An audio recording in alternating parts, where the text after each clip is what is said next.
പത്തനംതിട്ട പഴകുളത്തേക്കാണ്. അവിടെ Kallada irrigation project canal പാലത്തിന്റെ ശോച്യാവസ്ഥയിൽ പ്രതിഷേധിക്കുകയാണ് നാട്ടുകാർ. കമ്പി തെളിഞ്ഞ പാലത്തിന്റെ കൈവരിയിൽ മുള കെട്ടിവെച്ച യൂത്ത് കോൺഗ്രസ്കാർ പ്രതിഷേധിച്ചിരുന്നു. പാലത്തിന്റെ അടിവശം ദ്രവിച്ച അവസ്ഥയിലാണ് ഇപ്പോൾ ഉള്ളത്. 100 കണക്കിന് വാഹനങ്ങൾ കടന്നുപോകുന്ന ഈ പാലം പുതുക്കി പണിയണമെന്നതാണ് നാട്ടുകാരുടെ ആവശ്യം.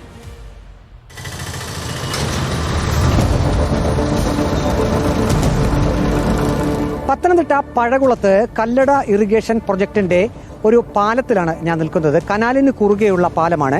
ഈ പാലത്തിന്റെ ശോച്യാവസ്ഥയെക്കുറിച്ച് നാട്ടുകാർ നിരവധി തവണ പരാതികളൊക്കെ ഉന്നയിച്ചു. ഇപ്പോൾ നമുക്കിതിന്റെ കൈവരി കാണാം. കൈവരികളെല്ലാം കമ്പി തെളിഞ്ഞ അവസ്ഥയിലാണ്. അതായത് കോൺക്രീറ്റ് പൂർണ്ണമായും പോയിരിക്കുന്നു. ഏത് നിമിഷവും ഈ കൈവരി ഇടിഞ്ഞു വീഴാം എന്ന അവസ്ഥയിലാണ്. വർഷങ്ങളായിട്ട് ഇത് ഇങ്ങനെ തന്നെയാ. നമ്മുടെ മിക്ക സ്കൂളിലെ ബസ് ഇതുവഴിയല്ലേ പോകുന്നത്. ആവശ്യം എന്താ, ഇവിടെ മെയിനായിട്ട് ഇവിടെ മണ്ണെടുക്കുന്ന ടിപ്പർ പോകാൻ വേണ്ടിയാണ് അവർ. ഇതിപ്പോൾ പൊളിച്ച് പണിയാണെങ്കിൽ ടിപ്പർ ഒന്നും പോകാൻ പറ്റത്തില്ല. കാൽനട യാത്രക്ക് പോലും പറ്റാത്ത അവസ്ഥയാണ്. ഇപ്പം ഞങ്ങൾ കഴിഞ്ഞ മാസം യൂത്ത് കോൺഗ്രസിന്റെ പേര് ഇവിടെ ഒരു വലിയ സമരം നടത്തി. പാലം KIPയുടെ ആണ്, ഇതിപ്പോൾ NH നമ്മളെ കിഫ്ബിയുടെ ആണ്.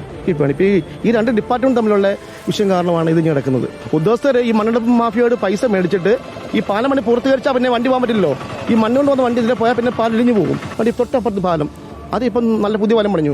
എന്നിട്ട് പോലെ ഈ പാലം ഇടിഞ്ഞു കിടക്കാൻ തുടങ്ങിയിട്ട് ഒരു 10 വർഷം മേളിലായി. ഇത് ഏറ്റവും എളുപ്പമുള്ള മാർഗ്ഗം. ഇത് പന്തളവാട്ട് ഏറ്റവും എളുപ്പമുള്ള റോഡാണിത്. നമ്മളെ കൂടുതൽ ആഞ്ഞിട്ട് റോഡിന്റെ പ്രധാനപ്പെട്ട പാലമാണിത്. ഇതിന്റെ പണി ഇങ്ങനെ നീണ്ടു കിടക്കുന്ന കാരണം ജനങ്ങൾക്ക് ഇത് ചുറ്റിക്കറങ്ങി ഇതിലേ പോകേണ്ട, തൊട്ടപ്പുറത്ത് പോകേണ്ട ആളുകൾ ഇവിടുന്ന് 1/2 കിലോമീറ്റർ പോകേണ്ട വണ്ടികളൊക്കെ കറങ്ങി 4 കിലോമീറ്റർ കറങ്ങിയാണ് പോകുന്നത്. ഏതായാലും ജനങ്ങൾ വലിയ നിരാശയിലാണ്. അതോടൊപ്പം ജനങ്ങൾക്കൊരു ഭയം കൂടിയുണ്ട്. ഇങ്ങനെയുള്ളൊരു കൈവരി, സ്കൂൾ വിദ്യാർത്ഥികളൊക്കെ ഇതുവഴി നടന്നു പോകുന്നതാണ്, കൊച്ചു കുട്ടികളൊക്കെയാണ്. ഇതിന്റെ കൈവരികൾ പൂർണ്ണമായും ദ്രവിച്ച് കമ്പികൾ ഇളകിയ അവസ്ഥയിൽ തന്നെയാണ്. ഇത് എത്രയും വേഗം ഈ ഒരു കനാൽ പാലം അത് പുനർനിർമ്മിക്കണമെന്നൊരു ആവശ്യമാണ് നാട്ടുകാർക്ക് ഉള്ളത്. വീഡിയോ ജേർണലിസ്റ്റ് അജി കുടുംബനൊപ്പം reporter Praveen Purushothaman, in reporter, Pathanamthitta.